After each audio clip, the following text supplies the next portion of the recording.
तो बीजेपी ने एक तरीके से यह बताया है कि जिन नियमों को और जिन संकल्पों को दूसरे राज्यों में बीजेपी ने लागू किया और वहां उनकी सरकार बनती रही है, बंगाल में अगर सत्ता में बीजेपी आती है तो वही संकल्प यहां पर लागू बीजेपी करेगी।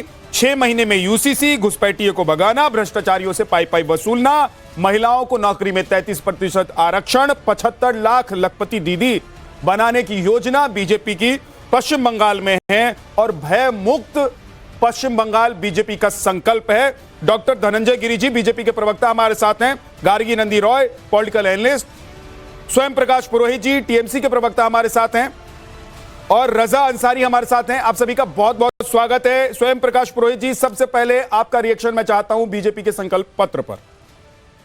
देखिए, संकल्प पत्र बहुत अच्छी बात है, मगर मैं इस पे शुरुआत में यही कहना चाहूंगा, न नौ मन तेल होगा न राधा नाचेगी। जो ये सब झूठे जो ढकोसले बयान देते हैं ना, ये संकल्प पत्र तो 2 करोड़ नौकरियों का 2014 में नरेंद्र मोदी जी जब सरकार आए थे कि मैं हर वर्ष 2 करोड़ नौकरियां दूंगा, उस हिसाब से 12.5 सालों में 25 करोड़ नौकरियां होती है। 25 करोड़ में पश्चिम बंगाल के लोगों को, जब ममता बनर्जी रेल मंत्री थी तो कितने लोगों को नौकरियां दी गई, भर्ती हुई, और आपके कार्यकाल में कितने लोगों को एनडीए की सरकार ने दी है, इसका आप ब्यौरा नहीं दे रहे हैं। पश्चिम बंगाल सरकार का 1,96,000 करोड़ रुपया बकाया है, उसके बारे में बात नहीं कर रहे हैं। आप बात कर रहे हैं यूसीसी बिल की। आपने और कुछ कहा था कि पश्चिम बंगाल के अंदर में प्रोग्रेस नहीं हो रही है। आपकी जानकारी के लिए बता दूं कि 2011 में जब हमारी नेत्री ममता बनर्जी जब आई थी, उस समय में उसके पहले रजिस्टर्ड कंपनियां थी 1.37 लाख, और आज की डेट में 2.5 लाख से ज्यादा रजिस्टर्ड कंपनियां हैं जो पश्चिम बंगाल में अच्छे तरह से काम कर रही है। मगर भय कौन दिखा रहा है? ईडी सीबीआई कारोबारिया के घर में कौन भेज रहा है कि आप भारतीय जनता पार्टी को चंदा दीजिए या उनके साथ मर्ज कर लीजिए? ये भय कौन दिखा रहा है? ये भय दिखाने वाले व्यक्ति आकर के बंगाल में भय पर ज्ञान दे रहे हैं, इसकी जवाब पश्चिम बंगाल की जनता देगी। हुमायूं कबीर के बारे में आपने देखा है कल जो स्क्रीन ऑपरेशन हुआ। बड़ी बात आज बीजेपी ने संकल्प पत्र में कही है कि 6 महीने में यूसीसी पश्चिम बंगाल में लागू किया जाएगा अगर सत्ता में आते हैं तो। नहीं, आप सुनिए ना, यूनिफॉर्म सिविल, आप पहले अपनी न्यायिक प्रणाली को ठीक करिए। आप जो चोर है उनको जेल में डालिए। जिन व्यक्ति के ऊपर में चोरी के इल्जाम है उनको आप टिकट देते हैं। आज कांग्रेस के एक नेता जो एआईसीसी के मेंबर है, प्रदेश के कोषाध्यक्ष थे, जिनके ऊपर में सैकड़ों मामले दर्ज है और जो खुद सिंडिकेट राज के अंदर में, मतलब एक पार्षद है वो सिर्फ, और उनके पास में हजारों करोड़ की संपत्ति है, और उस व्यक्ति को ये सब पश्चिम बंगाल में ममता दीदी के राज में हो रहा है ना। अरे कांग्रेस की बात नहीं तो कांग्रेस का नेता कर पा रहा होगा तो बाकी लोग तो कैसे कर रहे होंगे? व्यक्ति आज भाजपा का रिप्रेजेंटेटिव है, चुनाव लड़ रहा है। हाँ। भाजपा के कैडर नहीं है इनके पास में, बूथ में बैठने के लोग नहीं है। झूठ फैला के पैसों के दम पर आप चुनाव जीतना चाहते हैं। Election Commission of India versus people of West Bengal, ये चुनाव है और इस पे बंगाल की जनता जवाब देगी। ठीक है स्वयं जी, आ रहा हूं वापस। धनंजय गिरि जी, देखिए, भाजपा का वादा हम संकल्प से ज्यादा देते हैं। संकल्प से सिद्धि तक यात्रा करते हैं। नई सदी के लौह पुरुष आदरणीय अमित शाह जी ने बदहाल, बेहाल, बेकार, बेजार और जार जार हो चुके बंगाल में जो घोषणाएं की हैं, उसे जमीन पर लाना, 75 लाख दीदियों को लखपति दीदी बनाना। हालांकि ममता दीदी और उनके सिंडिकेट बंगाल बनर्जी का बंगाल, जो वंदे मातरम का बंगाल और धंधे मातरम का जो बंगाल हो चुका है, जहां नौकरी के नाम पर करोड़ों करोड़ रुपए मिलते हैं, मंत्री के पार्थोदा के गर्लफ्रेंड के घर से करोड़ों अरबों रुपए मिलते हैं, जिस बंगाल को जिस तरह से बेरंग बेनूर बेजार कर दिया और बर्बाद करके रखा है ममता बनर्जी ने। 40 लाख से अधिक युवा पलायन किए हैं, 20 लाख सरकारी कर्मचारियों को लाभ से वंचित रखा है, 7वां वेतन आयोग लागू नहीं किया है, 5,688 कंपनियां पश्चिम बंगाल छोड़कर चली गई हैं, 30 लाख नौकरियां खत्म कर दी गई हैं, 27.5% एससी अकेले 2023 में बंगाल में हुए। उसके बाद भी जो लोग बेशर्मी से मुस्कुरा रहे हैं, बंगाल की जनता उनका जवाब देगी। बंगाल की लहूलुहान, जिन लोगों ने बंगाल को लहूलुहान किया है, 13वें वित्त आयोग में बंगाल को कितना मिला? 1.32 लाख करोड़। 14वें में हमने कितना दिया? 4.48 लाख करोड़। हम पैसों की बारिश करते रहे बंगाल में और लूट के तमाशा चलता रहा बंगाल में। वो बंगाल की जनता आज देख रही है। आज 75 लाख दीदी प्रतिनिधि बनेंगी। आज तमाम तरह की सुविधाएं मिलेगी, IIT, एम्स, तमाम चीज होगा। बंकिम का बंगाल आज बाबरी का बंगाल बनाकर रख दिया है उद्योगों के लिए, जो कभी जाना जाता था what Bengal thinks tomorrow, India think tomorrow, today India thinks tomorrow की हालत देख लेंगे। बंगाल आज सोच रहा है कि मेरा भविष्य क्या होगा। खुदीराम बोस को जहां आतंकी पढ़ाया जा रहा है, जिस पाठ्यक्रमों में कच्छ से कामरूप, कश्मीर से कन्याकुमारी तक कोई अखंड भारत के नई सदी के लौह पुरुष आदरणीय अमित शाह ने जो भारत माता के मुकुटमणि पर लगे हुए धारा 370 की काली को समाप्त कर दिया। उन्होंने जब बैठ करके जो घोषणाएं की है, बंगाल की जनता जानती है कि शब्द बा शब्द, हर्फ बा हर्फ उसका पालन होगा, उसको लागू किया जाएगा, 7वां वेतन आयोग लागू किया जाएगा। ठीक है, लेकिन धनंजय जी, यूसीसी की बात आप लोगों ने छेड़ी है, जिस पर पहले भी बहुत बवाल हो चुका है। कुछ राज्यों में जहां आपकी सरकार है, आपने यूसीसी लागू करके दिखाया है, लेकिन पश्चिम बंगाल में, गार्गी नंदी रॉय जी, क्या पश्चिम बंगाल में यूसीसी लाना, भ्रष्टाचार मुक्त कराना पश्चिम बंगाल को और भय मुक्त कराना पश्चिम बंगाल को, क्या 15 साल से जो दीदी सत्ता में है, बीजेपी ने अपने संकल्प पत्र के जरिए एक तरीके से जनता को यह बताया है कि अब बारी हमारी है, हमको एक मौका दीजिए?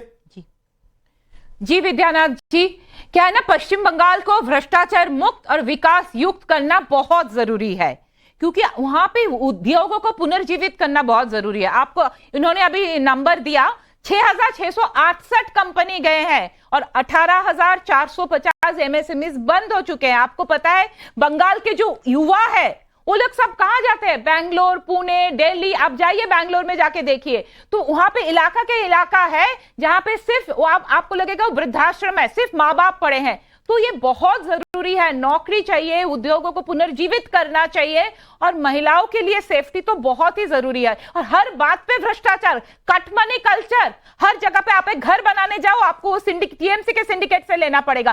कट मनी कल्चर तो ऐसा है कि वहां पे पीएम आवास योजना के लिए भी पैसा देते हैं ना, तो भी कट मनी लेते हैं। आपको मैं एक घटना भी बता रही हूं, वहां के गांव में क्या हुआ, पीएम आवास योजना के लिए पैसा लिया, कट मनी लिया, घर बना नहीं।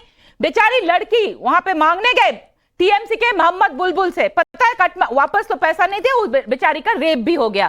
तो ये है दहशत की जगह है, दहशत के ये जो एक रेन ऑफ टेरर है ना, ये है बंगाल में। तो वो भय मुक्त करना बहुत जरूरी है, महिलाओं के लिए सेफ्टी चाहिए। और 34 सालों से आपको पता है जो लेफ्ट रूल हुआ ना, लेफ्ट ने क्या किया, 34 सालों में लेफ्ट ने गरीबी का महिमामंडन और जो एंटरप्राइज है, डेमोनाइजिंग एंटरप्राइज, मतलब कोई भी उद्योग है उनका दानवीकरण किया है। तो ये जो हो गया ना एक मेंटालिटी, लोग काम नहीं करना चाहेंगे, वर्क कल्चर को खराब किया। तो ये सब कुछ जाना चाहिए। पश्चिम बंगाल का भी हक है विकास होने के लिए। तो हमारे वहां पे जो युवा है वहां पे काम करे, इतना इंटेलेक्ट है। और आप जो यूसीसी की बात कर रहे हैं, जब यूसीसी की बात हो रही थी, आपको याद है एक वोटिंग भी हुआ था, वहां पे 67% विमेन जो 18 से 40 साल के आसपास, उन्होंने सपोर्ट किया मुसलमान महिला। वो एक सर्वे हुआ था, 18 से 40 वर्ष तक के महिलाओं में, मुसलमान महिलाओं में भी 67% ने सपोर्ट किया। क्यों ना करे? यूसीसी क्या है, महिलाओं को ही राइट देना होता है ना, कि आप 4 शादी नहीं कर सकते हैं, आपको मेंटेनेंस देना पड़ेगा। क्यों सिविल लॉ एक नहीं होगा एक देश में? और ये तो हमारे कॉन्स्टिट्यूशन में है। जो लोग कॉन्स्टिट्यूशन कर रहे हैं वो डायरेक्टिव प्रिंसिपल्स को क्यों नहीं फॉलो करना चाहते हैं कि आर्टिकल 44 में बोलता है। जैसे यूसीसी का जिक्र हुआ जी, आप उसमें मुस्लिम को लेकर आए, मुस्लिम महिलाओं को भी आप लेकर आए जी। तो मुस्लिम समाज के लोगों को या उनके जो प्रतिनिधि हैं, उन्होंने कई बार यूसीसी को लेकर विरोध जताया है और इसको लेकर पूरा विवाद चलता रहा है। महिलाओं ने क्या, वो तो मौलानाओं ने क्या, जिन्होंने ठेका लेके रखा, किसने दिया उन मौलानाओं को ठेका? अभी मैं दूसरे चैनल से आ रही हूं, वहां पे महिला एंकर थी, मुस्लिम एंकर। कितना रजा अंसारी, क्या ये यूसीसी एक्सेप्ट है पश्चिम बंगाल में लोगों को? नहीं, सबसे बहुत जी वैद्यनाथ जी, बहुत बहुत धन्यवाद आपका, मुझे आपने मौका दिया डिबेट में बात करने के लिए। सबसे पहले चीज है कि मैं आपके यूसीसी पर जवाब देना चाहता हूं, मगर उससे पहले हमारे जो बीजेपी के सर थे, जो स्पोक पर्सन है, उन्होंने कहा कि बाबरी की बंगाल बना दिया है। तो मेरा सबसे पहले इनसे सवाल है कि बाबरी की जो बंगाल बनी है उसमें बीजेपी ने 1000 करोड़ रुपया क्यों दिया हुमायूं कबीर को? और आप जब बाबरी की बंगाल नहीं बनाना चाह रहे थे तो आपने देखा है क्या बाबरी मस्जिद का? How you know? अरे सर वीडियो अलाउड है, आपका आया है, से बातचीत मैंने हो रहा है। सोलो गा रहा है, हुमायूं उसका गीत गा रहा है। हुमायूं भाई हुमायूं का भी बैठ कर मैंने राहुल गांधी को 2000 करोड़ रुपए दिए कि तुम कांग्रेस को चुनाव हार जाओ, मेरी बात सुनिए, मेरी बात सुनिए, मेरी बात सुनिए। हुमायूं कबीर, मेरी बात सुनिए सर, मेरी बात सुनिए, मेरी बात सुनिए, मैं बात सुनने के लिए बात सुनिए। बात सुनने के लिए हुमायूं बैठा कबीर सर, जी जी जी सर, बिल्कुल सर, बात सुनने के लिए बैठा हूँ, लेकिन बकवास सुनने के लिए नहीं बैठा हूँ। अच्छा रज़ान सारी, एक चीज मुझे बताइए, एक सेकंड धनंजय गिरी जी। रज़ान सारी, आप इतनी बड़ी बात कर रहे हैं, आप एक तरीके से आरोप लगा रहे हैं बीजेपी पर, क्या कोई सबूत भी है आपके पास? हुमायूं कबीर साहब ने कल जो एक वीडियो उनका लीक हुआ, हुमायूं कबीर उसमें वो कह रहे हैं कि मेरी जो है शुभेंदु अधिकारी के साथ बातचीत हुई है। आप कैसे कह रहे हैं कि बाबरी मस्जिद के लिए?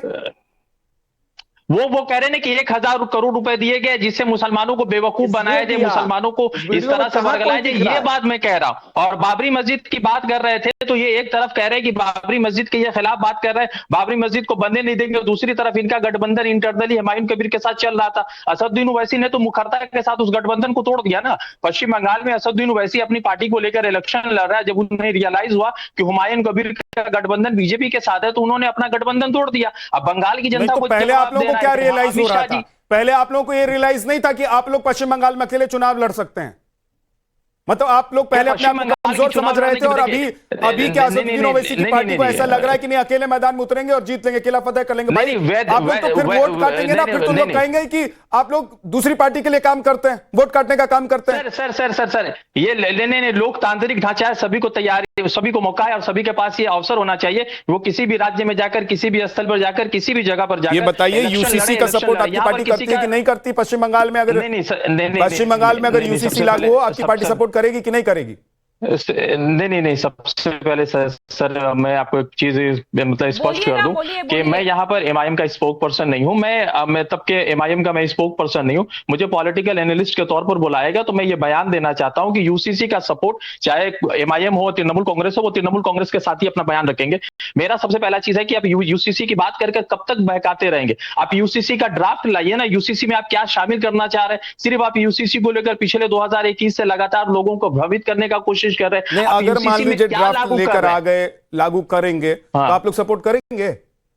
मेरे कहने का मत है कि मुस्लिम हितैषी होगी, मुसलमान युवाओं की बात करेंगे। अरे यूनिफॉर्म सिविल कोड है, सिविल कोड सबके लिए है ना। UCC means uniform civil code, एक देश, एक विधान, एक संविधान, एक कानून। सर मेरा बात यह है, यूसीसी यूनिफॉर्म सिविल कोड लेके आएंगे, आप उनमें एसटी एससी क्या करेंगे? जो अति पिछड़ा समाज के लोग हैं, जो बहुत सालों से वंचित है, उनके लिए क्या कानून बनाएंगे? एक ही कानून के नीचे सब आएंगे। मुसलमानों को, महिलाओं से बात हुई, जहां पर मुस्लिम महिलाओं की बात हुई, जहां पे 67% मुस्लिम, एक छतरी के नीचे सब होंगे। तो वो 67%। भाई मैं पूछ रहा हूं कि एक छतरी के नीचे सब होंगे, आप लोगों को एक्सेप्ट है कि नहीं है? तो बिल्कुल अगर मुसलमान हितैषी रहेगा, देश हितैषी रहेगा, सबों के लिए हितैषी रहेगा, तो मुसलमानों को एक्सेप्ट करने में क्या इशू रहेगा? ठीक है धनंजय जी जल्दी से। नहीं, अगर इनको दलितों पिछड़ों की इतनी चिंता है तो भाई आजादी के बाद कभी जम्मू कश्मीर में वाल्मीकि समाज को आरक्षण क्यों नहीं मिला? इसके बाद अलीगढ़ मुस्लिम यूनिवर्सिटी में क्यों दलितों का आरक्षण समाप्त कर दिया? क्यों जामिया मिलिया में दलितों का आरक्षण समाप्त कर दिया? क्यों इतनी दलितों की चिंता होने लगी? और मुल्क के ऊपर मुसलमान ये नहीं चलेगा। मेरा साफ साफ मानना है कि मुल्क के ऊपर मुसलमान कभी नहीं है, मुल्क के अंदर मुसलमान है सर, मुल्क से मुसलमान के अंदर मुसलमान है, मुल्क के अंदर मुसलमान है, ये चलेगा। बिल्कुल मुसलमान के हक में एक क्या बात? देश संविधान देश मुसलमान को रिप्रेजेंटेशन क्यों नहीं दे रहे लोकसभा में, राज्यसभा में? आप मुसलमानों को रिप्रेजेंटेशन क्यों नहीं दे रहे? रिप्रेजेंटेशन क्या रिप्रेजेंटेशन? एक आदमी सबका रिप्रेजेंटेशन कर रहा है। जो कोई भी कुर्सी पर बैठा है जाति वर्ग संप्रदाय से ऊपर उठ के बैठा है और ये संविधान की शपथ ली जाती है।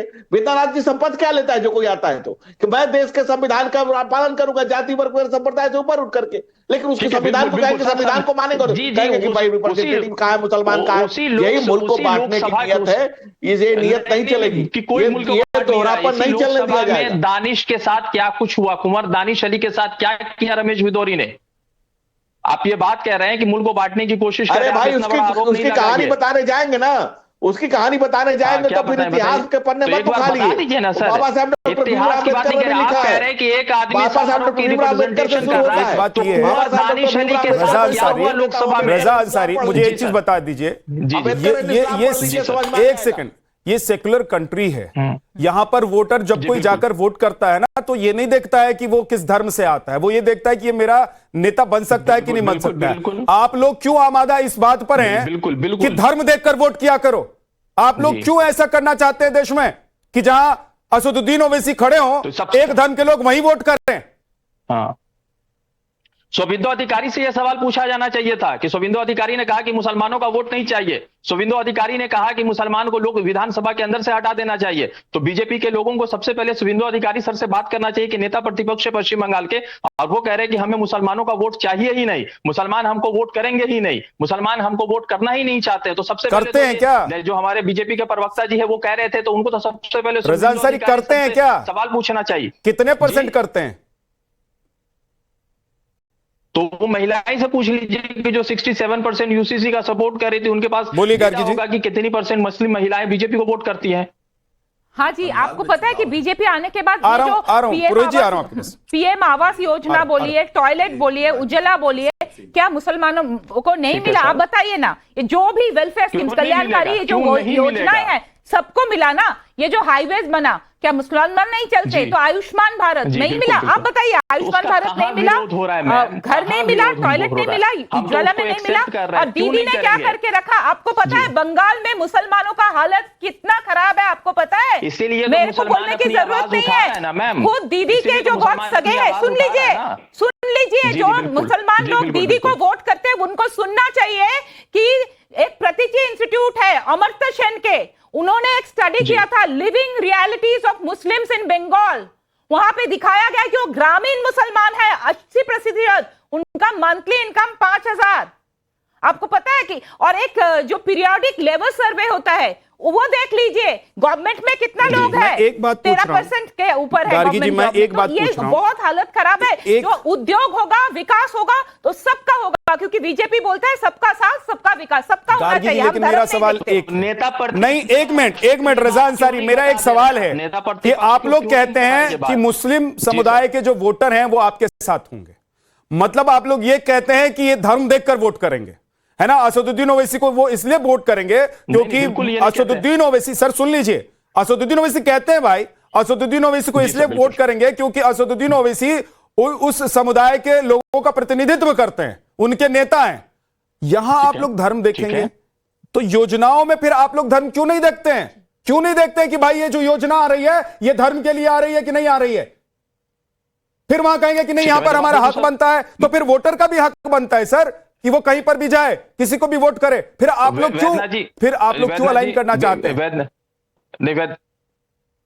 वैद्यनाथ जी, सबसे पहला सवाल, बिहार के अंदर जब चुनाव होते हैं तो बिहार के नो जाति आधारित चुनाव होते हैं, ठीक है? लोग अपने अपने मनोकामना से अपने अपने चॉइस के साथ वोट करते हैं। उसके बाद जब पश्चिम बंगाल की बात आती है तो बीजेपी को मुसलमानों की बड़ी चिंता होने लगती है। बीजेपी मुसलमानों को लेकर बहुत चिंतित नजर आती है। जैसे उत्तर प्रदेश के अंदर, बिहार के अंदर मुसलमानों को उन्होंने अमेरिका भेज दिया, या उनको जो है सभी को सरकारी सेवाएं दे दी। वही बिहार के अंदर मुख्यमंत्री जो है एक महिला का नकाब टान देते हैं, तो उसके बाद पूरे देश भर में खामोशी छा जाती है। और वो लोग जो कहते हैं कि मुसलमानों के हम हितैषी है, वो मुसलमानों के डिग्निटी के और उस मुस्लिम महिला के डिग्निटी पर किसी तरह का सवाल नहीं पूछते। दूसरी बात है कि आप जो कह रहे हैं कि मतलब कि मुसलमान क्यों, मतलब योजनाओं में हिंदू मुसलमान ना देखा जाए। सबसे पहला सवाल है कि हिंदुस्तान लोकतांत्रिक देश है, यहाँ पर जितना परसेंट टैक्स आप देते हैं उतना ही परसेंट टैक्स हम ये देते क्या हैं, बात हो और गई? जितना आपका अधिकार है सरकारी योजना नहीं, वो तो है ही। नहीं देते। वो तो है ही, नहीं देते हैं, लेकिन बिल्कुल बांटने नहीं की देते। कोशिश आप लोग करते हैं ना। नहीं फिर देता है, सर। आप लोग कहते हैं कि देखो योजनाओं पर बराबर अधिकार है, लेकिन वोट पर सिर्फ हमारा अधिकार। ये कैसे चलेगा? स्वयं प्रकाश पुरोहित जी,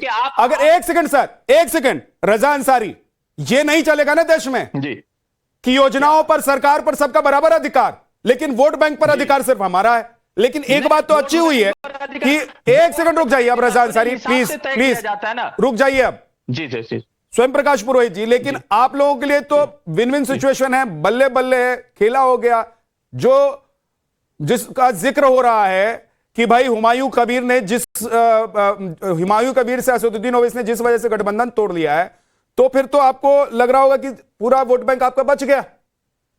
नहीं, देखिए मुख्य मुद्दा, आपने 20 मिनट 25 मिनट अमित शाह जी का संकल्प पत्र सुनाया। वो आकर के कहते हैं कि टीएमसी बंगाल को पीछे लेकर के जा रही है। मैं कुछ सच फैक्ट बताना चाहता हूं कि India still has the largest number of poor in the world. World scenario में हर 5 आदमी में से 4 आदमी की महीने की मासिक आय 5,000 से कम है। ये मैं नहीं कह रहा हूं, ये आपका डाटा है, आप देख लीजिए। 5 में से 4 आदमी, पूरे भारत की बात कर रहा हूं, आप सिर्फ पश्चिम बंगाल की बात कर रहे हैं। दूसरी तरफ आपने कहा जीडीपी, पश्चिम बंगाल में ममता बनर्जी आने के पहले 4.5 लाख करोड़ की जीडीपी थी, जो आज बढ़ करके जीएसडीपी हो गई है 21.5 लाख करोड़ की। आप बोलते रहिए ना, एमएसएमई में 1 नंबर पर है, लॉजिस्टिक में अभी प्रधानमंत्री जी आए थे कुछ दिन पहले, कोलकाता पोर्ट के अंदर में एक्सपोर्ट कितना बड़ा आपको पता है? एक्सपोर्ट इंपोर्ट का बिजनेस कलकत्ता से लॉजिस्टिक के अंदर में हब है पूरे भारत के अंदर में वेस्ट बंगाल। कितने पोर्ट की बात इनको करनी पड़ रही है ना, क्यों करनी पड़ रही है कि जो पोर्ट है वहां पे इतना धंधा काम हो रहा है, लोगों के पास काम है, उसके बावजूद अगर आप आएंगे, देश के गृह मंत्री है, नहीं मैं थोड़ा सा जल्दी से सर, टाइम नहीं। हुमायूं कबीर को लेकर जिसपे कहा गया है कि भाजपा ने 1,000 करोड़ रुपए हुमायूं कबीर को दिया है ताकि वोट का ध्रुवीकरण हो जाए। 2 मुख्यमंत्री का नाम इसमें लिया गया, भाजपा का क्या कहेंगे? भाई आप ममता जी की क्षमताओं से अनजान हो। ममता जी ऐसे 2000 वीडियो बना सकती है। हुमायूं कबीर और Bharatiya Janata party south pole north pole है, कभी हमारा मेल नहीं खा सकता। हम बाबरी मस्जिद बंगाल में बनाने के वाले के साथ बैठने से और 20 साल हम ऑपोजिशन में बैठना पसंद करेंगे। आनंदबाजार पत्रिका বিপ্লব চট্টোপাধ্যায়, আনন্দবাজার পত্রিকা। Honorable Home Minister sir, you have said that you will adopt a zero tolerance policy on infiltrators. Will you publish a white paper on how many infiltrators will live in the state? ये white paper में आ जाएगा। White paper जो सरकार, अभी तो ममता जी ने कहना है हमें कितने गलत इनके पटवारियों ने बनाए हैं दाखले। तो अमित शाह कह रहे हैं कि बाबरी मस्जिद जो बना रहे उसके लिए पैसा देने से अच्छा होगा कि हम विपक्ष में बैठेंगे। धनंजय जी जल्दी से कि अच्छा धनंजय जी चले गए। स्वयं पुरोहित जी, ये तो बीजेपी ने क्लियर कर दिया कि भाई अगर हम लोगों को बाबरी मस्जिद के लिए, मस्जिद नहीं बाबरी मस्जिद के लिए पैसा देना होगा तो विपक्ष में बैठना पसंद करेंगे, इसलिए लिंक करने की जरूरत तो नहीं है। आज के युग में ना सीबीआई ईडी है ना, ये जांच करके आप 24 घंटा में फैक्ट चेक करिए, कौन सा वीडियो एआई है कौन सा ओरिजिनल है, सबको पता चल जाएगा। आपने अभी तक वो काम नहीं किया। आप क्या कहते हैं कि हम कलकत्ता को इंटरनेशनल सिटी बनाएंगे। मक्का ऑफ क्रिकेट ईडन गार्डन है, पूरे विश्व में जाना जाता है, और विश्व कप फाइनल गुजरात के अहमदाबाद स्टेडियम में, जिसका नाम नरेंद्र मोदी स्टेडियम रख दिया, वहां खिलवाते हैं। बंगालियों के साथ क्रिकेट हो चाहे कुछ भी खेल की भावना हो, कैसा सौतेला व्यवहार सौरव गांगुली के साथ आपने क्या किया। मिथुन चक्रवर्ती जो कल तक सीपीएम में थे, फिर टीएमसी में आए, अभी आपके पास चले गए किसी कारणवश, तो वैसे लोगों को लेकर आप बंगाल की रणनीति बनाएंगे। तो शुभेंदु अधिकारी जैसे चोरों को लेकर बंगाल की रणनीति बनाएंगे। ममता बनर्जी हवाई आप इसका मतलब अपनी ही बात को कॉन्ट्रडिक्ट कर रहे हैं स्वयं जी। आप ये कह रहे हैं कि मिथुन चक्रवर्ती पहले लेफ्ट में थे, फिर टीएमसी में आए, अब बीजेपी में चले गए। तो बंगाल के ये सितारे जिनका मोह भंग हो गया लेफ्ट से, जिनका मोह भंग हो गया टीएमसी से, और वो बीजेपी में चले जाते हैं, तो ये तो आप लोगों के लिए दुख की बात है। ये तो आप लोगों को चिंता करनी चाहिए, चिंतन करनी चाहिए। बोझा है ना, मेरा बात सुनिए, कोई काम के नहीं है, निष्क्रिय लोग है, क्या करेंगे बीजेपी में जाके। जिसको आप बोझा समझ रहे थे उसको बीजेपी ने हाथों हाथ लिया। भाई आप लोग भाई पाठा बलि शुभेंदु अधिकारी की क्यों करवाए? अच्छा, आप लोगों ने स्पोर्ट्स लेके बोला ना, भाई साहब बोलने दीजिए, बंगाल की बेटी मैं भी हूँ। आपने स्पोर्ट्स लेके बोला ना, बोलने दीजिए। आपका जो स्पोर्ट्स मिनिस्टर अरूप चक्रवर्ती ने लियोनेल मेसी सब पूरे देश में आए और बंगाल में क्या मेस क्रिएट किया सबने देखा, तो आप ये मत बोलिए। और आपके स्पोर्ट्स मिनिस्टर अपने आप को क्रिया मंत्री बोलता है, क्रियांगन बोलता है, बांग्ला भी सही से बोलना नहीं आते हैं। सबसे जो करप्ट है, भ्रष्ट है, उन लोगों को तो आपने टिकट भी दिया है। बहुत बहुत शुक्रिया। वक्त इतना ही है, बहुत बहुत शुक्रिया आप सभी मेहमानों का हमारे साथ जुड़ने के लिए। लेकिन क्या जो बीजेपी का संकल्प है वो एकमात्र पश्चिम बंगाल में टीएमसी का विकल्प है, ये वहां की जनता सोचेगी और उसी हिसाब से इस बार आपको पश्चिम बंगाल के नतीजे भी दिखाई देंगे। लेकिन बड़े बड़े वादे किए हैं घोषणा पत्र में, संकल्प पत्र में। बीजेपी ने कुछ ऐसी बातें कही हैं जिससे आने वाले दिनों में पश्चिम बंगाल की राजनीति, वहां पर होने वाली वोटिंग, इस पर इसका असर आपको दिखाई दे सकता है। एक छोटा सा ब्रेक ले रहा हूं ब्रह्मास्त्र में। आज इतना ही, फौरन लौटूंगा कुछ और खबरों के साथ। आप देखते रहिए नवभारत।